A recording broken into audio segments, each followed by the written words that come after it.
Ka pas senzacione të ndryshme, kështu që çka ka mbet pa u bë në Big Brother përveç marrëdhënieve seksuale? Çka tjetër ka mbet pa u bë? Edhe ajo martesë ka pas. Po dhe por me qenë pak më e diskutuar ndoshta, sepse thash që ka ndodhur në secilin edicion ka pas diçka prej tyre. Po e përmenda 3 muaj det. Mendoj që është e pashmangshme, dikur bile me ndjet diçka. Por vlen është edhe më përmend që na nuk kemi pa edhe shumë çifte të afërta fizikisht në këtë format. Do të thonë po ka pas çifte që janë puth, por nuk është që kanë pas çifte që kanë qenë çash intime në para kamerave të paktën. Unë e kam një mesazh për momentin ku Labi po më thotë që do të mbahet një protestë në Holand, protesta e radhës, po thotë që i bashkuna asaj protestës për rishkret e UÇK-s në Hagë? Me që atërën është të shkujnë edhe aty. Liria ka mërë Big Brother ka duket pas objekteve të Klan Kosovë dhe Big Brother, Labi planifikon edhe tek Holanda, aty ku veç është shtëpia, po them, e gjithë Big Brotherave, që dëshiron të hik me kaq ngunë. A menon që Labi ishtë dashtë me hipa tjetër? Me krejt këtë entuziasm?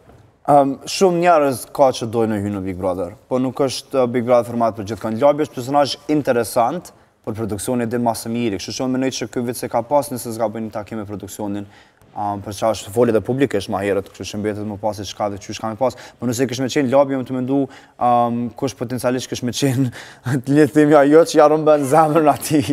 Labit. Po besoj që duke e pa entuziazmin e tina për me hi në Big Brother, po besoj që në kishë ofru plot sene interesante që nuk e kemi pa në ekran.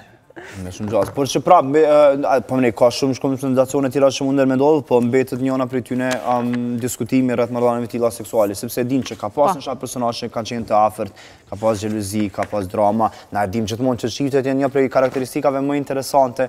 O i Gonxhe mos sa provokoj çash me flet, se çka po bën gra, të cilët mu personazh nuk është kish kushtuar çka më i thon, po jemi të dashur me respektu privatësinë e tyre. Me dashur kish marrë këtë vendim edhe produksioni. Produksioni joni, neve nuk na takon, edhe nëse i themi, asnjë nuk mund të dokumentohen dhe të qëndrojnë si të pavërteta, derisa nuk kemi dëshmi dhe provë. Por që prapë konsideroj që nuk është diçka e keq, tash nuk po e din dhomën e rrëfimit, nëse në herë e kanë parashtruar si çështje banorët vet, ku diun nevojën për kënaqësi ose diçka e tillë, nuk e di nëse është diçka për cilën flitet. Po dikush e ka kërku, se më ka tregu dikush ka punu. Shumë po dem ti Gonxhe.